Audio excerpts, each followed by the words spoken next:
the nature of what is the nature of karma? અને Draupadi says કે ભાઈ હું જ્યારે મારા ફાધરના ખોળામાં બેઠી હતી, there was a dialogue between some rishi and her father, and I think his name is Drupad, I believe. Okay, so then she basically answers the question three ways. Is it preordained? That means, is it a fate that you cannot alter? So I mean that's kind of fatalism, saying કે ભાઈ મારા તો નસીબમાં જે હતું તે મારું નસીબ ફૂટલું હતું, મારું નસીબ ફૂટલું નીકળ્યું. I mean that kind of attitude where we don't make any much of an effort, you just take it whatever comes your way. Second one is it a random event? It's like a tossing a coin. It's a 50-50 chance કે રાજા કે રાણી. Or is it based on the efforts? કે ભાઈ if you work harder, can you change? અને પેલા લખ્યું હતું ને આપણે ટ્વિટરના CEO જેક ડોર્સીએ લખ્યું હતું ને કે ભાઈ more I make effort, more likely I'm going to succeed. Or like one of the, I think it was Tendulkar or someone wrote saying, more the practice I do, luckier I get. So essentially basically saying that you can change the course of ultimate event, ultimate destiny in some fashion. So Draupadi says to Yudhishthira, it's a combination of all of them. That it is partially preordained in the sense that you are born with a prarabdha karma. So you are going to reap what you saw last life and last lives and whatever, in the past life, everything. But that does not mean the line is going straight ahead. You can change the course of the line by effort. You can move the line other way or sideways in one way or the other.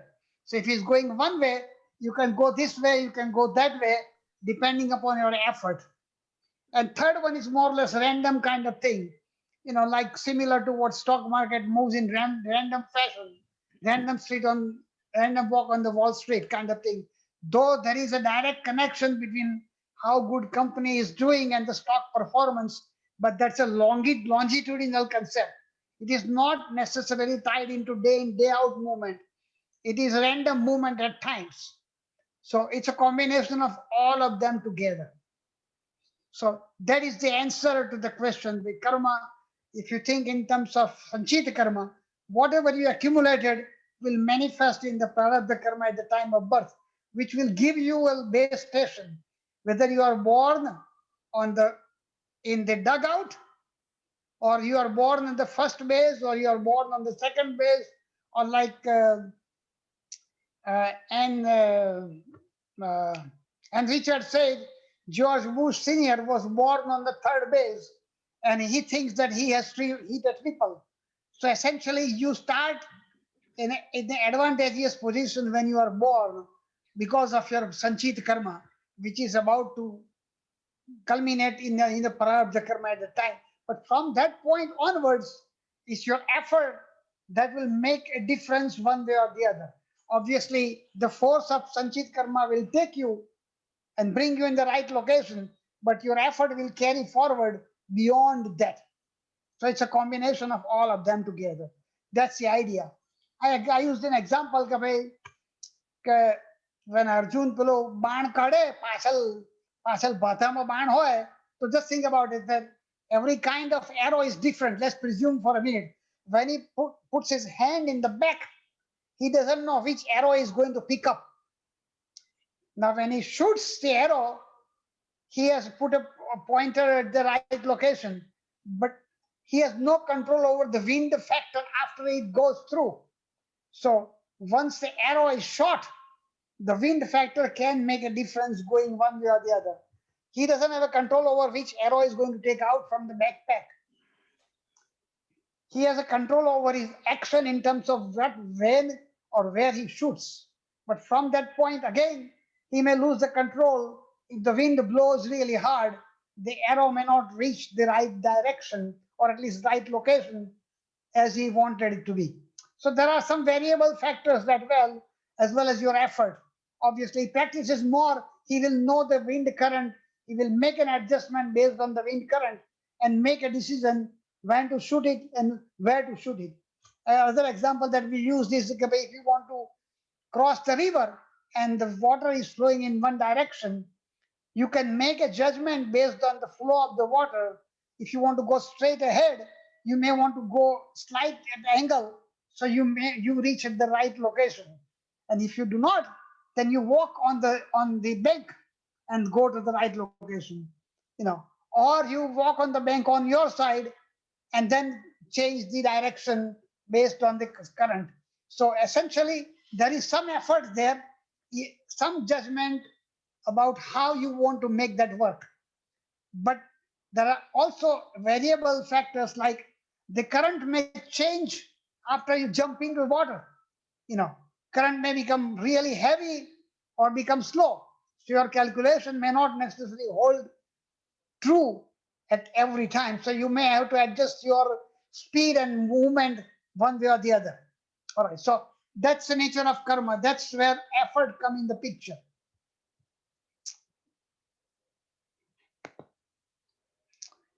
Then there is a dilemma of adrishtafal, means what you do now may not necessarily manifest. The result of that action may or may not happen while you can see it happen.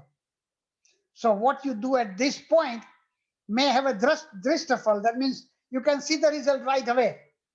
But many things may take months and years and decades before the result actually manifests itself.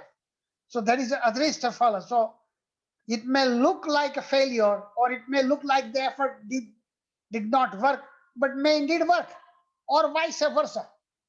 So there is a concept of adrishtafala which may or may not happen in your lifetime, may or may not happen this decade, next decade, may happen in the next lifetime too.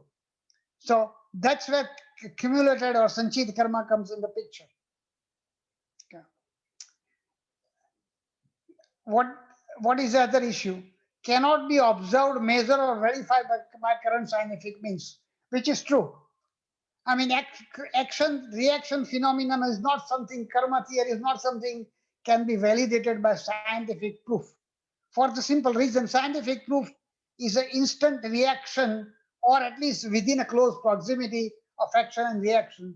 Where the reaction is long term, it's hard to know for sure what is the underlying cause. And especially if it is the next life or lives after that, who knows? I mean, there is no way to prove that beyond reasonable doubt. It is based on faith and a belief with some component of knowledge. Okay. It is not confined to a specific observable time period, and hence theory of rebirth. So that's where the rebirth issue comes in the dialogue of karma theory.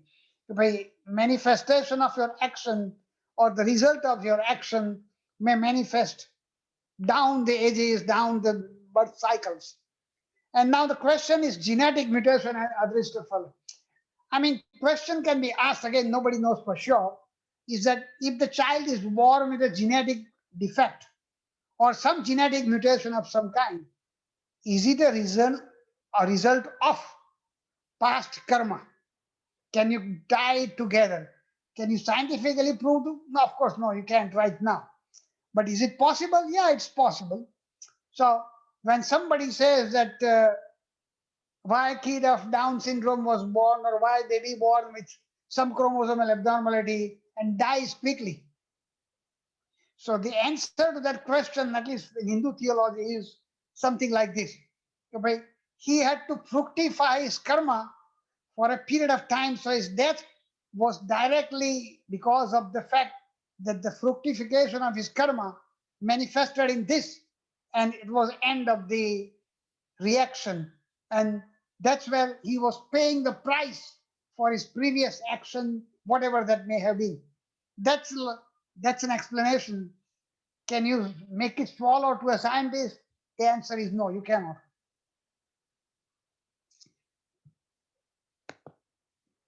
Okay, so Jainism. Karma in Jainism is a different connotation. Sthutta Prajna is one of the Jain scholars. Some of you have heard him as well. He comes in Austin periodically. So I had listened to one of his lecture about 2 3 years back, and he mentioned about Michelangelo's carving out from a stone. What the story, he actually did not tell the whole story correctly, but that's besides the point. The story is something like this: that there was a big stone that was commissioned, and it was decided that they will create a statue out of the stone, and it was not completed. And then Michelangelo was given the task of creating a statue out of that. And the way Stutt is said is that he created a marvelous statue of Mary and Jesus Christ, which is not true. He did create a statue, but that was not a Mary and Jesus Christ. But the point he was making is this: the statue itself was waiting for it to be carved out. The stone was there, and the statue was wanting to come out of the stone. What I did was I released the statue. It was embedded in the stone, and what I did was release the statue from that stone. So the point he was making is this: from Jainism point of view, karma is like a matter. It clings to you, clings to the soul. So what you have in this life is the effect of karma that is attached to your soul. When you do austerity, when you do tapasya, when you do all the tapas and everything, what happens is that this karma material gets dissociated from you and you become pure. That is the theory of Jainism. So what he was saying was true, is that the stone was accumulation of the soul and the karma, material of karma. What I did, Michelangelo says, I just removed the karma material and brought the original soul back to life. That's the point he was making. So from the Jainism point of view, karma is a sort of impurity that gets attached to the soul. So in order for you to get released from that impurity, you must do austerity. You must do all this, puja and tapasya and whatever you want to call that to be, to release the effect of karma from you. That's the theory of Jainism. Anil bhai, do you want to add anything? બંધ છે તમારો અવાજ બંધ છે. Yeah, no. I think that's the right way. Very nice. Yeah. Yes, that is the way I read it too. Okay. So the asceticism, the nivrutti, the individual literally removes the layer by layer the physical karma that encases the soul and dooms it from rebirth after rebirth in this material world. So that is basically their way of looking. Why do they do all those things? Starving themselves and giving a lot of sacrifices in this life is to release themselves from the bondage that has been brought in by attachment of the karma material onto the soul. That is the idea. For Jainism, the concept of grace, which is prevalent in Vaishnavism, does not exist. They will say, we say in Vaishnavism, is there is a concept of grace. Bhagwan ni krupa thi, I got liberated. That idea Jainism doesn't accept. It is only your effort that can release you from your own bondage of karma. That is the idea.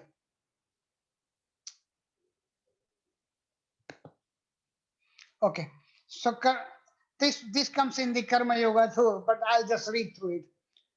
Success, if you use the Peter Jack Dorsey's concept and Berkshire Hathaway's Warren Buffett and all those guys, so you can mix in and this is how it will come. Success is equal to talent plus luck. So luck is that's a random part of that equation. So talent is where your talent comes from two sources. One from your prarabdha karma and one from your effort. So success is equal to talent plus luck, which is luck is a random event. Great success This is Daniel Kelvin is one of the psychologists who wrote something like, I liked it. He says, great success is little bit more talent, but lot of luck. So what he is trying to say is that talent is necessary, but great success always comes with great deal of luck. So some people like talk about, that I deserve it because I am the one who did all these things. Sometimes they lose track of the fact is that there is a component of luck that fell on them that wasn't there in many other places. So not only that, not you are the greatest talent, there are other great talent, but they don't have equally good luck as you have. That's the bottom line. So what are the ingredients of success? We answered the question. So what is the karma essentially? The thought which conceives the action, the will which finds the mean of accomplishment, and the union of thought and will bringing action to the fruition. So that's the component of karma in general. So when you look at the psychological aspect and look at Hindu dharma ની વાત કરીએ, Hindu dharma, there are 4 goals of life: Kam, Arth, Dharma, and Moksha. These are the 4, in terms of hierarchy. Moksha will be the last one. Kama, Artha, and Dharma are the ones within the domain where we live. So you can roughly correlate that to psychological perspective, which is PEM, pleasure, which is closer to Kama. Engagement is for what? Engagement, you do it, you are engaged because you want either power or you want wealth or both. So that's where engagement comes in the picture. And meaning means, why am I doing this? What is the purpose of doing this? Not only for my own, but for the society at large. So that's where dharma comes in the picture. So you can roughly correlate psychological concept, PEM, pleasure, engagement, and meaning, sort of correlate that to kama, artha, and dharma. And then religion will bring it, all those 3 together will lead you to moksha. Now, psychologists will not go that point, that far. For them, the meaning is the ultimate reality of life. Why one does something good is because he's looking for the meaning of why do I exist? Or what is my role in this world? That's the search of meaning, which is the role of dharma in our correlate kind of thing. The reward of all these 3 is moksha in most of the religious kind of situation. There is a dialogue in Mahabharata where Yudhishthira asking Bhishma, is the course of person's life already destined, or can human effort shape one's life? Which is essentially same question that Draupadi answered Yudhishthira a while back. But this is after the war. So Bhishma's answer is basically similar to Draupadi's answer. The future is both a function of current human effort derived from the free will, that means where you do your own yourself, and past human actions that set those circumstances. So basically circumstances created an environment. Now your free will impact on the environment that was created for you. So the outcome will be based on both the factors, the circumstances that were prevalent and your own effort. That's Bhishma's answer, which is somewhat similar to what Draupadi told Yudhishthira in a different context. And the man sows in whatever he reaps, man sows what he reaps, is basically same idea. I think rest of the stuff is more or less self-explanatory. So I'm not going to read that. So somebody drew a picture of endless knot. Yeah, go ahead. Yes, bhai. અવાજ તમારો બંધ છે. Yeah, can you hear me? Yeah. So the concept of moksha is something that is not relatively easy to understand, and you can't say if you do A, B, C, and D, then you'll get moksha. The other three, you can say, okay, I did this, and therefore this was the result. I did this, this was the result.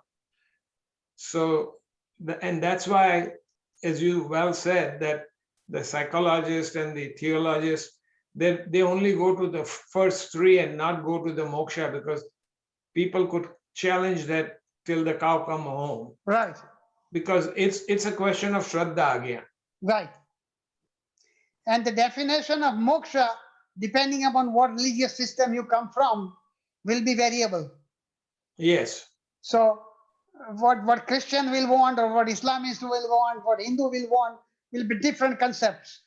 So, so if you want to use moksha in the sense cessation of suffering and acquiring permanent bliss within this life, then that is within the psychological domain.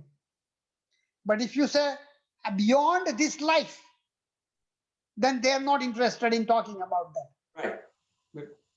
Because nobody either knows or believes or understands things beyond this life. Precisely. The limit is life, and at the end of that period, there is nothing. At least Hindus believe something beyond this life, but a lot of other people have no concept of things beyond the life. Well, they do, but I said, depending on religion they may have a different concept of what lies beyond this life. So that's where variability will come in the picture. And scientists in general will not want to talk about what comes after death, because for them it's nothing more than a hearsay or belief. Right. Or a blind belief, call it, if you want to call. Yeah. It is really difficult to comprehend the idea of, like, even if suppose in this life you keep on doing good karmas throughout, like whatever the right things you have to do, you did, but still you did not get the type of result you should have got. That means the concept of your previous life's karmas, or Strong. so that particular concept is very difficult to comprehend. That means, if I did not get the correct fruit of my action or right action, that means I will start sort of saying that what is the use of, the life where that I don't know about the future. I don't never had any idea about what I was in the past life. So even if I'm doing right things right now, and if I'm not getting what I am, so this entire, the thing which you explained just now is slightly tough to digest. Well, you're right. That becomes like a belief system, or call it faith if you want to. Yeah. Typically what happens is this. Our human nature is such, when we encounter good things happening to us, we don't ask a question, why me? Lottery lagi, so we never ask a question, કે મને શું કરવા લાગી? પણ જો કશું દુઃખ પડે, તો then we automatically say, મેં શું કર્યું છે તો મને જ લાગ્યું, તમને ના થયું. So when we get good things, or at least we perceive good material things, we don't ask a question, what did I do to deserve it? But when things don't work out well, we say, what bad did I do to deserve these things? So that's human nature. Yeah, Janaben. આજે bed કર્મ આપણે કર્યા હોય તો એ reverse થઈ શકે, અને reverse થઈ શકે જેમ જૈનમાં કે છે, તમે કીધું હમણાં, તો એમ આપણે સનાતન ધર્મમાં શું કરીએ તો બેડ કર્મ રિવર્સ થઈ શકે? Both. Change the direction of your action now, or whatever has already happened, try to reverse it back, or change from going forward. And two, prayer. God's grace concept is prevalent in Hinduism, at least definitely in Vaishnavism. If you change your course, God's grace will come to you. Yeah. Okay pray કરીએ પણ આપણા કર્મો તો એ જે ખરાબ છે એ કર્યા કરે તો એનો શું ફાયદો? Purely from Advaita point of view, God cannot change the act. God himself is subservient to karma. Krishna Bhagavan himself has to pay the price yeah by being killed by a Parthi. Yeah So- પણ આપણે ખબર હોય કે bed કર્મમાંથી reverse થઈ શકીએ good કર્મમાં આ જન્મની અંદર. Right. What should we do? Well, whatever you perceive to be the bad thing that may have happened, you can change the course. Okay You know, basically that's the point. And there is a difference between reaction. Karma is a reaction. There is a difference between action reaction phenomenon and action response phenomenon. Response requires thinking, response requires intelligence, response requires the ability to decipher what is good and what is bad. Reaction is an automatic response. So when one does action, you get the reaction. But if you wait and think through, you may Yeah. end up with a response. Yeah example ગઈકાલે આપણે joke વાત કરી હતી કે ભાઈ વર્મા કે શર્મા ભૂસકો માર્યો. Most of you are some of you were not there. Let me give you the story. You know, the story goes something like this. On the 15th floor of a building, a lady comes running telling, Mr. Sharma, your daughter ran away, eloped with a boyfriend. So Sharma is so distraught and he gets so depressed and angry and frustrated. Says, what is the point now? My girl destroyed my family and all. So he jumps out of the window. And while he is falling down, he says, he thinks he's on like 10th floor. He says, oh, I don't have a daughter. Then when he goes further down, he says, oh, I'm not married. And then when he's about to hit, he says, oh, I am not Verma, I am Sharma. Verma is next door. So, so that is a reaction phenomenon. So he acted in the response to an action in an instantaneous process called reaction. One needs to respond, not to react. Reaction is an automated response. Response in the sense of intelligence and thought process is a delayed reaction. So that's the basic difference. So one can change the course. One may have reacted, but after a time, you may think about responding to the act, whatever may have happened, and change it. Go ahead. અનિલભાઈ બોલ અનિલ ભાઈ તમે કહેતા હતા કશું? ઈલાને કઈ કહેવું હોય? ના, ના. There is a concept of પ્રતિપક્ષ ભાવના. આ શિવયોગમાં અમે શીખ્યા ને કે પ્રતિપક્ષ ભાવના એટલે like your thought pattern, if you control that your mind, so your reaction will be kind of different than the without your help from your thought pattern. પ્રતિપક્ષ ભાવ So that way you can negate the bad karma. That's my understanding is. You will there not is add, at least extra to nahi જ ઉમેરું. Right. You are right. There is a concept of anukriya, that means an action before thinking. And there is a reaction called pratikriya. Yes. You know, so that's where the issue comes to. When one thinks through logically and systematically and with a calm mind, you may change the course in a way that doesn't become necessarily bad thing. Bad karma, yes. Precisely. All right. So this was just a nice picture of endless knot. So basically the point he's making is this. It's karma is a knot. Where it started from, it's impossible to find. It's like this one, it just keeps on moving every which direction you can imagine. So what you are experiencing now, what was the underlying cause, you may or may not be able to decipher.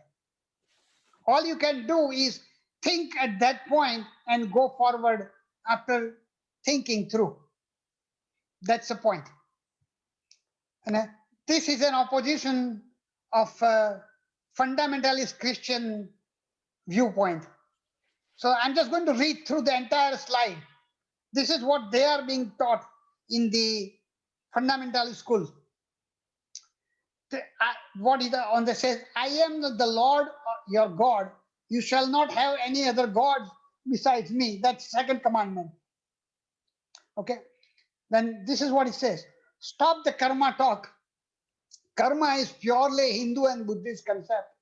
It has absolutely nothing to do with Christian faith. Karma in no way determines your future fate. Only God controls what occurs in each of our lives. Trust Him and not imaginary forces dreamed up by the deceivers. And who are these deceivers? You and me. So this is a fundamentalist Christian viewpoint arguing against the concept of karma, essentially saying surrender to Christ and don't believe all this karma stuff.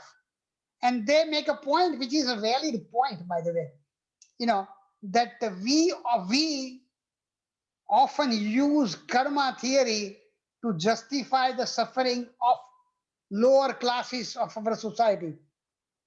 Saying that if your karma is such, your scheduled caste and kind of poor and downtrodden classes, you are suffering because of previous life's karma. So that is your problem. That is not my problem. So there is some truth to it, that karma can be misused to justify human suffering and rationalize other people's plight. That you deserve it because of your previous karma. Don't come and complain. Or at least accept your lower hierarchical level compared to mine, which is higher plane. So that is what Christians will use against Hindus. All right. I think this batch of slides for karma is finished. Unless somebody wants to talk about it, we can go. Yeah, go ahead, brother.